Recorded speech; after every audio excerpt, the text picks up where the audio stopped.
तो बच्चों good morning.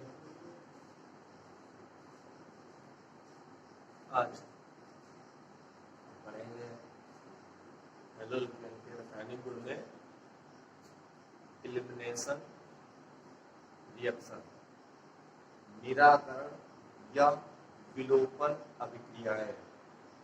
तो निराकरण या विलोपन अभिक्रियाएं क्या होती है, ध्यान समझना। टॉपिक क्या है हमारा, सबसे पहले अच्छे से जान लीजिए।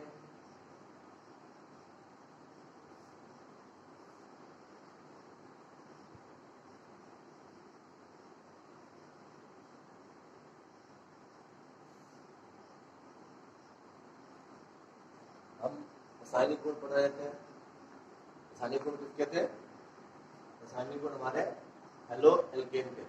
हेलो एल्केन के रासायनिक गुण में हमने बताया था आपको कि हमें क्या करना है। हमें करना यह है कि हमें ये देखना है कि जो हमने 3 रिएक्शनें बताई थी हेलो एल्केन की, एक तो बताई थी न्यूक्लियोफिलिक, न्यूक्लियोफाइल या न्यूक्लियोफिलिक सब्स्टिट्यूशनल रिएक्शन, और दूसरी में बताई थी रिएक्शन विद मेटल, और तीसरी बताई थी हमने एलिमिनेशन रिएक्शन। तो आज हम एलिमिनेशन रिएक्शन को देखेंगे। जो मेटल वाला पोर्शन था, जो सब्स्टिट्यूशन वाला था, वो सब हमारा कंप्लीट हो चुका है। तो आज हमारा जो टॉपिक है हाइट, जो हमारा है हेलो एल्केन के रासायनिक गुण में क्या है, निराकरण या विलोपन,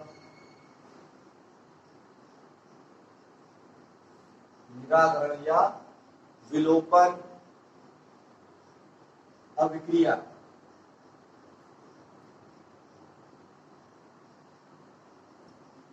निराकरण या विलोपन अभिक्रिया को इंग्लिश में बोलते हैं एलिमिनेशन।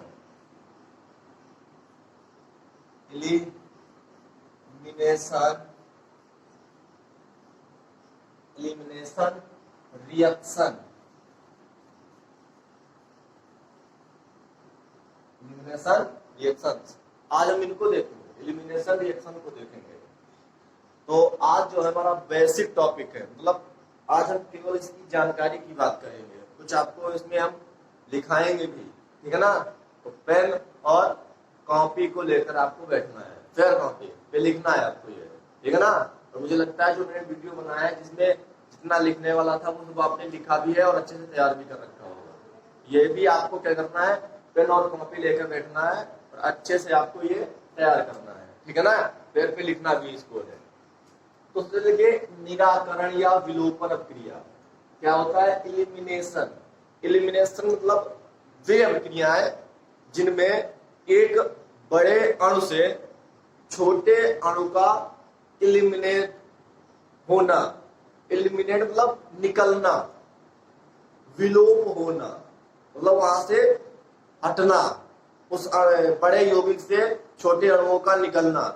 एक बहुत बड़ा यौगिक होगा, उससे एक छोटा सा अणु से बाहर निकलेगा, उसको बोलते हैं एलिमिनेशन रिएक्शन, विलोपन या निराकरण अभिक्रिया है। मैं आपको एक एग्जाम्पल के द्वारा समझाता हूं कि क्या होता है, ठीक है ना। देखिए क्या होता है, समझिए। आपको पता है ना कार्बन की वैलेंसी कितनी होती है, 4। देखिए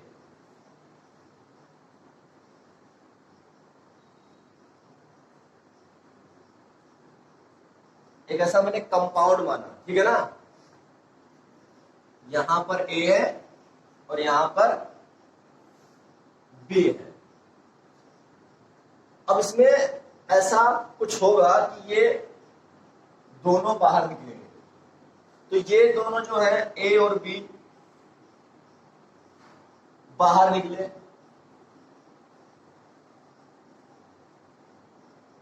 और ये देखिए बॉन्ड जो था 2 इलेक्ट्रॉनों से मिलकर बना था। एक ये अपना इलेक्ट्रॉन लेके चला गया, ये एक अपना इलेक्ट्रॉन लेके चला गया। एक इसका इलेक्ट्रॉन खाली, एक इसका इलेक्ट्रॉन खाली, दोनों ने क्या बना दिया, रबड़ बना दिया। तो यहाँ पर क्या हो गया, कार्बन कार्बन के बीच जो सिंगल बॉन्ड था वो क्या हो गया, वो डबल बॉन्ड बन गया। बात समझिए। तो यहाँ पे जो सिंगल बॉन्ड था वो क्या बन गया, अब डबल बॉन्ड बन गया। ठीक है ना, ध्यान समझिए। और इनके बीच में तो एक बॉन्ड बना होगा, ये देखिए बना है। अब ध्यान समझना भाई, ये दोनों निकले अलग हो रहे हैं, तो इनको जो है निकालने का कार्य जो है कोई करेगा। ये अपनी मर्जी से नहीं निकलेंगे, कुछ तो होगा जो इसको निकालने का कार्य करेगा। तो यहां पर हम एक रिएजेंट लगाएंगे, अभिकर्मक लगाएंगे, तब जाकर ये दोनों बाहर निकलेंगे। अर्थात यहां पर किसी अभिकर्मक की उपस्थिति में किसी एक बड़े यौगिक से छोटे अणु निकल जाते हैं, तो इसी को कहते हैं निराकरण या विलोपन अपक्रिया। एक बड़े से यौगिक में से क्या हो रहा है, एक छोटा सा अणु या यौगिक, कुछ भी कह सकते हो, छोटा सा अणु, अब वो चाहे जल का हो या किसी दूसरे का अणु हो, मतलब कोई भी यहां पर हो सकता है छोटा सा अणु, तो उसका जो निकलना है, छोटे अणु का जो निकलना है, उसी अभिक्रिया को कहा जाता है निराकरण या विलोपन अपक्रिया। क्या होता है, एक बड़े से यौगिक में अभिकर्मक की उपस्थिति में छोटे अणु का निकलना निराकरण या विलोपन अपक्रिया कहलाती है। ऐसी अपक्रियाएं निराकरण या विलोपन अपक्रियाएं कहलाती है। आपने क्या देखा है, ये आपको समझ में आया, ठीक है ना। अब ये जो मैं बातें बता रहा हूं, ये पॉइंट आप मान सकते हो, विलोपन या निराकरण क्रिया के कुछ पॉइंट मान सकते हो या डिफिनेशन मान सकते हो। वैसे मैं डिफिनेशन अभी आपको लिखा दूंगा या मैं बोल दूंगा, लिख लेना, ठीक है ना। तो देखिए यहाँ पे कुछ बातें आप समझ लीजिए निराकरण या विलोपन क्रिया के बारे में। यहाँ सुनना वाली बात, तो यहाँ पे आप देख रहे हो क्या हो रहा है कि यहाँ पर ए और बी के स्थान पर कोई एटम हो सकता है, कोई परमाणु हो सकता है, कोई समूह हो सकता है, कुछ भी हो सकता है। उनको क्या होता है, छोटे छोटे, ठीक है ना, अणु जो है वो बाहर निकलते हैं। यहाँ पर परमाणु या समूह जो होंगे वो आपस में मिलकर एक छोटे अणु के रूप में बदलकर अलग हो जाते हैं, निकल जाते हैं, ठीक है ना। दूसरा पॉइंट समझिए, यहाँ पे क्या है हमारे पास में, कि यहाँ पे कौन सा था, सिंगल बॉन्ड, और यहाँ पे क्या हो गया, डबल बॉन्ड। आपने क्लास फर्स्ट ईयर में पढ़ा होगा, क्लास फर्स्ट ईयर में पढ़ा है कि सिंगल बॉन्ड को हम क्या बोलते हैं, सेचुरेटेड। क्या बोलते हैं, सेचुरेटेड। सेचुरेटेड, सेचुरेटेड मतलब संतृप्त, संतृप्त कार्बनिक यौगिक है। और ये है अनसेचुरेटेड, ये क्या है, अनसेचुरेटेड, असंतृप्त।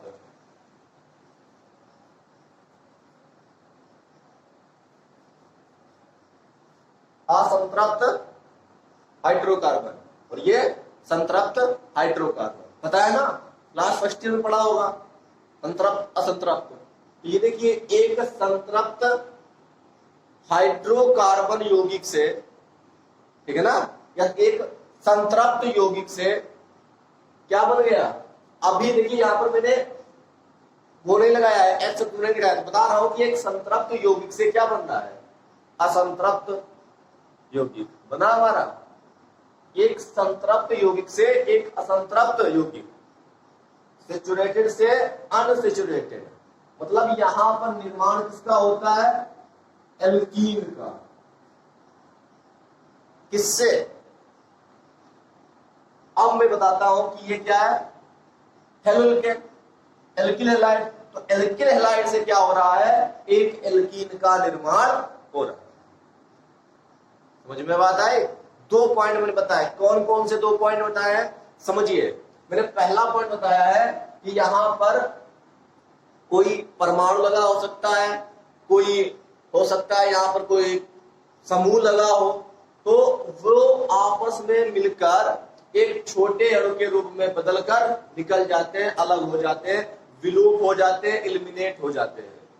तो जिस क्रिया में इस प्रकार की घटना हो रही हो, और ये जो घटना है हमारी वो किसकी उपस्थिति में, किसी अभिकर्मक की उपस्थिति में होगी, तो यहां पर ऐसी अभिक्रियाएं कहलाती हैं विलोपन या निराकरण अभिक्रियाएं, जिसमें क्या होता है, इसमें एक बड़े से यौगिक में से छोटे अणु निकल जाते हैं, विलोप हो जाते हैं, निकल जाते हैं, गायब हो जाते हैं। और दूसरा पॉइंट मैंने बताया कि यहां पर संतृप्त, देखिए सारे के सारे सिंगल बॉन्ड थे तो संतृप्त यौगिक था, और यहां पर जो बना है वो असंतृप्त बना, देखिए डबल बॉन्ड कार्बन कार्बन के बीच बोला है ना, असंतृप्त हाइड्रोकार्बन, तो वहां पे देखिए यहाँ पर हाइड्रोकार्बन नहीं, एक बात असंतृप्त यौगिक बना हमारा, ठीक है ना, संतृप्त से असंतृप्त बन गया। दो बातें हमारी यहां से क्लियर हो गई कि निराकरण या विलोपन क्रिया में क्या क्या होता है। अब नंबर 3 देखिए, इसको तोड़ा तो ये बना, ठीक है ना, टूटना। अगर मैं इनको आपस में मिला दूं तो ये बन जाएगा, देखिए ए यहां लग जाएगा, बी यहां लग जाएगा, दोनों आपस में जुड़ जाएंगे। तो जो निराकरण या विलोपन क्रियाएं होती हैं वो एडिशन रिएक्शन का क्या होती है, उल्टा ही तो होती है। योगात्मक क्रियाओं का क्या होती है, विपरीत होती है। देख लीजिए, ये टूटा तो ये बना, अगर ये दोनों मिल जाए तो क्या हो जाएगा, ये बन जाएगा। तो ये मिल जाए मतलब आपस में जुड़ जाए तब तो ये बनेगा ना। ये जुड़ना क्या, एडिशन, मतलब योगात्मक क्रिया का क्या है, विपरीत है। यानी कि निराकरण या विलोपन क्रियाएं योगात्मक अपक्रियाओं के विपरीत होती है। समझ में बात आए? तीनों के तीनों पॉइंट मैंने क्या बताया है।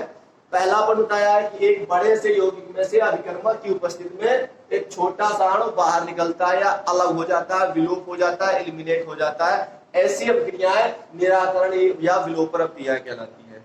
नंबर 2 पॉइंट बताया आपको कि इस अपक्रिया में संतृप्त से असंतृप्त यौगिक बनता है। संतृप्त यानी कि सिंगल बॉन्ड से डबल बॉन्ड का, यानी कि एक एल्कीन का निर्माण होता है। 3 पॉइंट मैंने बताया कि यहाँ पर जो निराकरण या विलोपन अपक्रियाएं होती है वो योगात्मक अपक्रियाओं की क्या होती है, उल्टा होती है, विपरीत होती है। ठीक है ना। योगात्मक में क्या होगा कि अभिकारी ये होंगे, उत्पाद ये होगा। विलोपन में क्या होगा, जो योगात्मक में उत्पाद था यहाँ पे अभिकारी है, और जो उसमें अभिकारी था यहाँ पे उत्पाद है। बस उसका उल्टा ही तो है। तीनों पॉइंट समझ में आया आपको? समझ में आया? चलिए अब देखिए और भी बात बताता हूं आपको। हमें पढ़ना क्या है मैं वो बता देता हूं।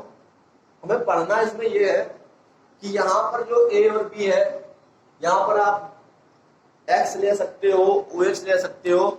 अभी इंटर केस में बात करूं तो यही 2 रिएक्शन है, मतलब हेलोजन और एल्कोहल वाली, यानी कि एल्किल हैलाइड या हेलोएल्केन और एल्कोहल। बस 2 ही रिएक्शन हमें पढ़नी है एलिमिनेशन के अंतर्गत।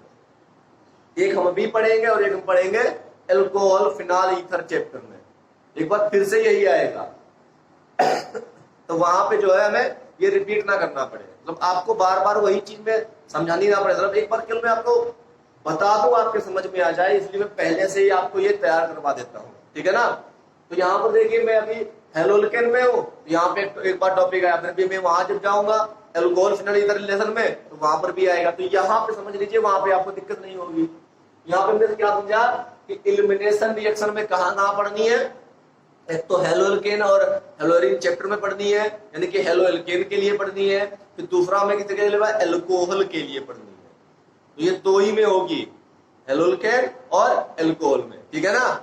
तो अभी हम किसको पढ़ रहे हैं, हेलोएल्केन। तो हेलोएल्केन के लिए हम देखते हैं। ठीक है ना। चलिए ठीक है, इसको आप नोट कर लेना। आगे तुम सुनिए मेरी बात को, बस बात को सुनते रहिए, समझते रहिए। ठीक है ना। जो मैं बता रहा हूं, चाहे इनको आप पॉइंट में लिख लीजिए, चाहे आप डिफिनेशन बना के लिख लीजिए, कोई दिक्कत नहीं है। अब देखिए अगला पॉइंट समझिए। यहां पे देखिए कितने बॉन्ड टूटे, 1 2 बॉन्ड टूटे, और दोनों बॉन्ड कैसे थे, सिंगल बॉन्ड को क्या बोलते हैं, सिग्मा। यानी कि 2 सिग्मा टूटे, 2 सिग्मा बॉन्ड टूटे, तब क्या हुआ आगे बताओ मुझे। ये देखिए एक तो सिग्मा है और दूसरा यहां पर क्या है, पाई। तब एक सिग्मा और एक पाई बना। जब दो सिग्मा बॉन्ड टूटे तब एक सिग्मा और एक पाई बॉन्ड बना। और हमें पता है सिग्मा बॉन्ड पाई बॉन्ड से ज्यादा स्थायी होता है, सिग्मा बॉन्ड अधिक स्थायी माना जाता है या अधिक स्थायी होता है, ठीक है ना। और ये सब बातें मैं आपको बता रहा हूं कि क्लास फर्स्ट ईयर की सब बातें, केमिकल बॉन्डिंग चैप्टर। और केमिकल बॉन्डिंग चैप्टर जो हमारा क्लास फर्स्ट ईयर का है, अगर जरा सा भी पॉइंट उसमें से आपका छूटा हुआ है, आपको आगे इंटर में कुछ भी समझ में नहीं आएगा। जैसे कि मैंने बताया सिग्मा बॉन्ड, तो आपने सिग्मा और पाई बंद वहीं पर पढ़ा होगा क्लास फर्स्ट ईयर में केमिकल बॉन्डिंग चैप्टर में। तब आपके सर ने बताया होगा कि कौन सा बंध अधिक स्थायी होता है। तो मैंने यहाँ पर अगर नहीं वहां पढ़ा था तो मैं यहाँ पर बता रहा हूं सिग्मा बॉन्ड पाई बॉन्ड से अधिक स्थायी होता है। तो आप समझ में आया कि सिग्मा बंध को तोड़ने के लिए, सिग्मा बंध को तोड़ने के लिए हमें क्या करना पड़ेगा? बोलो, दिमाग लगाओ, क्या करना पड़ेगा? एनर्जी देनी पड़ेगी, देनी पड़ेगी। तो रिएक्शन कौन सी हुई? बोलो, बताओ कौन सी रिएक्शन हुई हमारी? हाँ, बिल्कुल सही जवाब। यहां पर जो निराकरण या विलोपन क्रियाएं होती है वो एंडोथर्मिक होती है। कौन सी होती है? एंडोथर्मिक अभिक्रियाएं होती है, एंडोथर्मिक। दो बॉन्ड टूटे, एक सिग्मा और एक पाई बॉन्ड बना, और पाई बॉन्ड सिग्मा बॉन्ड की तुलना में कम स्थायी है, ठीक है ना। इसलिए अभिक्रिया कौन सी होती है ये हमारी? एंडोथर्मिक, उष्माशोषी। हिंदी बताना इसकी, उष्माशोषी अभिक्रिया। समझ में आई बात? उष्माशोषी अभिक्रिया हमारी है। जो विलोपन या निराकरण अभिक्रियाएं होंगी वो सब कैसी होंगी? उष्माशोषी होंगी। ये देखिए, आपको 4 पॉइंट हमने समझा दिए कि निराकरण या विलोपन क्रिया में होगा क्या। मैं अभी आपको बेसिक चीजें बता रहा हूं, समझिए ध्यान से, क्योंकि ये चीजें अगर आपके दिमाग में, वैसे तो ये सब आपके फर्स्ट ईयर में था, लेकिन मैं इसलिए रिपीट कर रहा हूं, मुझे लगता है आपने शायद वहां नहीं पढ़ा होगा, तो इसलिए बता रहा हूं एक एक पॉइंट। तो 4 पॉइंट जो मैंने बताया वो आप चाहे डिफिनेशन के तौर पे लिखिए और चाहे पॉइंट बना के लिखिए, बस ये आप पे डिपेंड है। चारों पॉइंट समझ में आए? क्या है, मैं रिपीट करूंगा अभी। अगला पॉइंट देखिए, समझिए। तो अब ये अभिक्रियाएं कैसी है? ऊष्माशोषी है अभिक्रिया। अब ऊष्माशोषी मतलब ये ऊष्मा को एब्जॉर्ब कर रही है, अवशोषित कर रही है। तो यहां पर ये अभिक्रियाएं क्या होंगी? लो टेम्परेचर पर या हाई टेम्परेचर पर अभिक्रिया को ग्रहण कर रही है, मतलब ऊष्मा को ग्रहण कर रही है। तो दिमाग लगाओ, सोचो, दिमाग लगाओ। अवशोषित हो रही ऊष्मा लासातेलिए के नियम के अनुसार, याद करो, ये क्रियाएं हाई टेम्परेचर पर होंगी, उच्च ताप पर, उच्च ताप पर होंगी। शोषी है ना, हाई टेम्परेचर पर होंगी, उच्च ताप पर होंगी। ये लीजिए छठा पॉइंट, ये अभिक्रियाएं उच्च ताप पर होती। देखिए, समझना है आपको, ये मैं क्यों बता रहा हूं पॉइंट, ये पॉइंट बताने से आपको आगे जो मैं टॉपिक पढ़ाऊंगा, आगे जो मैं बात बताऊंगा, उसमें अंतर करने के लिए आता है। E1 तथा E2 में अंतर लिखिए। तो E1 तथा E2 में अंतर में यहीं पे क्लियर कर देता हूं। सुनना पे समझ लेना पहला, ये कैसी होती है? उच्च ताप पर होती है। समझ में बात आई? मैंने क्या क्या बताया? 5 पॉइंट बताया। क्या क्या बताया वो समझ में आया? पहला पॉइंट मैंने क्या बताया आपको? इन अभिक्रियाओं में क्या होगा कि एक बड़े से यौगिक में से अभिकर्मक की उपस्थिति में एक छोटा सा अणु बाहर निकलेगा। फिर मैंने बताया कि यहाँ पर संतृप्त यौगिक से असंतृप्त यौगिक का निर्माण होता है। फिर मैंने आपको नंबर 3 बताया कि ये अभिक्रियाएं जो निराकरण या जो विलोपन अभिक्रियाएं होती हैं वो योगात्मक अभिक्रियाओं की विपरीत होती हैं। फिर मैंने बताया कि यहां पर देखिए दो सिग्मा बॉन्ड टूटे तब एक सिग्मा और एक पाई बना। पाई वन सिग्मा बॉन्ड की तुलना में कम स्थायी है, यानी कि सिग्मा बॉन्ड अधिक स्थायी है। तो सिग्मा बॉन्ड अधिक स्थायी है मतलब क्या हुआ, अभिक्रिया हमारी एंडोथर्मिक बन गई। और जब अभिक्रिया हमारी एंडोथर्मिक है तो अभिक्रिया जो होगी वो कैसी होगी, हाई टेम्परेचर पर होगी, उच्च ताप पर होगी, शोषी है, ऊष्मा अंदर खींच रही है, अवशोषित कर रही है। जितनी ज्यादा ऊष्मा देंगे उतनी अच्छे से क्रिया होगी। अर्थात यहाँ पे जो टेम्परेचर लिया जाता है वो उच्च लिया जाता है, 25 डिग्री सेल्सियस, 60 डिग्री सेल्सियस, यहाँ से स्टार्ट होता है, 50 से स्टार्ट होता है, 50, 60, 140, 160, 110 ऐसे स्टार्ट होता है यहाँ से टेम्परेचर। इन क्रियाओं के लिए टेम्परेचर बता रहा हूं कितना, 50 से 60, यानी कि 50 से लेकर ऊपर, इससे 50, 60, 70, 80, 90, 100 इसके ऊपर लेना है टेम्परेचर में एलिमिनेशन ऑफ क्रिया के लिए, ठीक है ना। अब आगे करें पॉइंट को, चलिए अगला पॉइंट देखते हैं। अब देखिए, मान लेते हैं कि जो यहां पर बी है वो एक ग्रुप है, मान लेते हैं कि बी एक यहां पे ग्रुप है। तो हमने पढ़ा है, अगर नहीं पढ़ा तो सुनिए ध्यान से, आपको बताया गया है कि जहां पे जो ग्रुप है जिस कार्बन से लगा होता है, ग्रुप समूह, हिंदी में लिख देता हूं मैं, समूह, जो समूह है हमारा वो जिस कार्बन से लगा होता है उसे अल्फा कार्बन कहते हैं। क्या कहते हैं, अल्फा कार्बन। और उसके पड़ोसी कार्बन को हम बीटा कार्बन कहते हैं। मैंने क्या बोला है, मैंने बोला है अगर बी को हम ग्रुप मान ले, समूह मान ले, तो बी जिस कार्बन पे लगा है, समूह जिस कार्बन पे लगा हो उसे अल्फा कार्बन, समूह जिस कार्बन पे लगा होगा उसे अल्फा कार्बन, और उसके पड़ोसी कार्बन को बीटा कार्बन।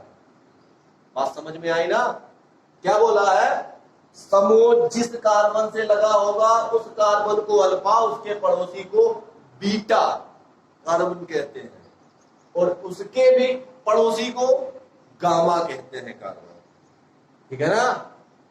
तो अब इसका नाम क्या हुआ, सोचो इसका नाम क्या हुआ, हाँ बिल्कुल सही है, इसका नाम हुआ, इस क्रिया को बोलते हैं अल्फा गामा बीटा एलिमिनेशन,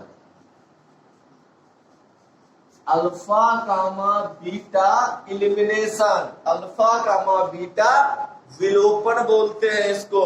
ये देखिए नाम बनकर एक और तैयार हो गया इसका, ठीक है ना।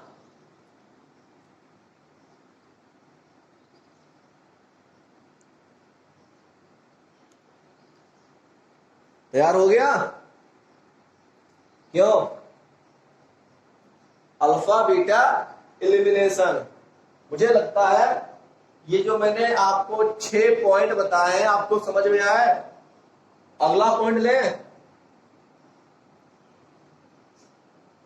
अगर आप चाहें तो गामा पे भी ये घटना हो सकती है, लेकिन गामा हमारे सिलेबस में नहीं है। अगर होगी, जहां पर आएगी मैं समझाऊंगा आपको। हमारे जो कोर्स में जो इंटर में दे रखा है वो केवल और केवल अल्फा बीटा एलिमिनेशन दे रखा है, और यही हमें पढ़ना भी है, यही हमें अच्छे से तैयार करना है, अल्फा बीटा एलिमिनेशन, ठीक है ना। तो मैं ये पॉइंट जो है मैंने आपको जो बताए हैं वो आपको समझ में आए। अल्फा बीटा, जिस कार्बन से समूह जुड़ा होगा उसे अल्फा, उसके पड़ोसी को बीटा कहते हैं। जिस कार्बन पे समूह लगा होगा उसे अल्फा कार्बन और उसके पड़ोसी को बीटा कार्बन कहते हैं, इतना हो गया। इसी के कारण इसका नाम पड़ा alpha beta elimination, alpha beta निराकरण या विलोपन, जो भी आप नाम देना चाहो, ठीक है ना। इतना क्लियर हो चुका आपका, हो चुका ना। चलिए इसको मैं मिटा देता हूं। अब आगे जो है हम करते हैं इसको।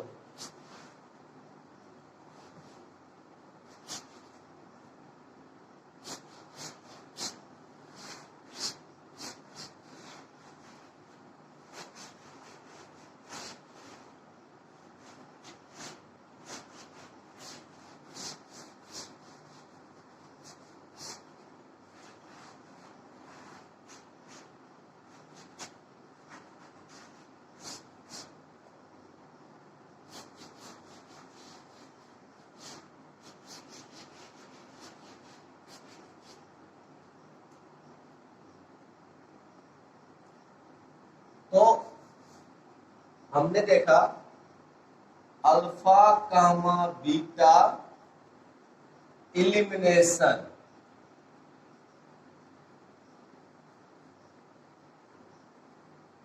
अल्फा कामा बीटा एलिमिनेशन रिएक्शन, ये हमने देखा इसके अंदर, ठीक है ना। तो आपको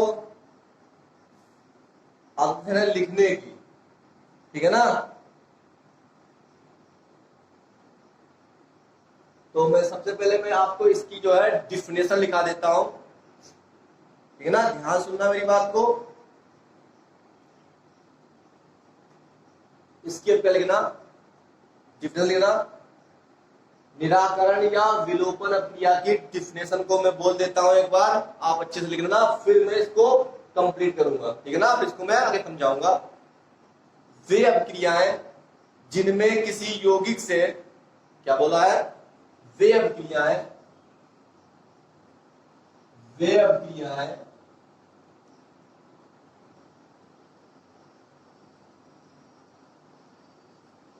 वे अभिक्रियाएं जिनमें जिनमें थोड़ा देख लेता हूं वीडियो में आ रहा है कि नहीं आ रहा है। हाँ ठीक आ रहा है। वे अभिक्रियाएं जिनमें किसी यौगिक से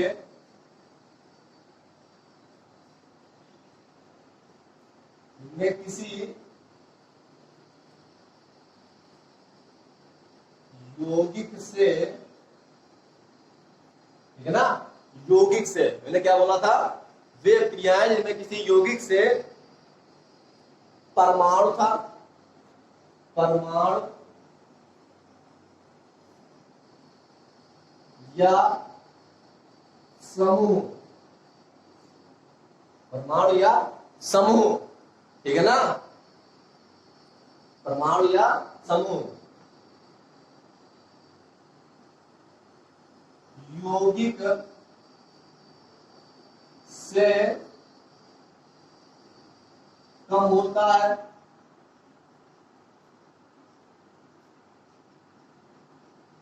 यौगिक से कम होता है, मतलब अलग होता है। यहां पे चाहे तो आप यौगिक से अलग होता है, अच्छा लगेगा यहां पर, और अगर आप अलग लिखोगे, अलग होता है,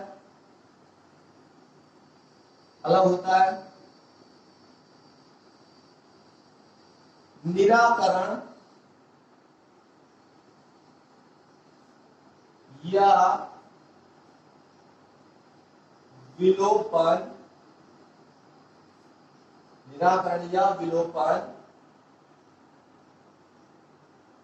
अभिक्रियाएं कहलाती है,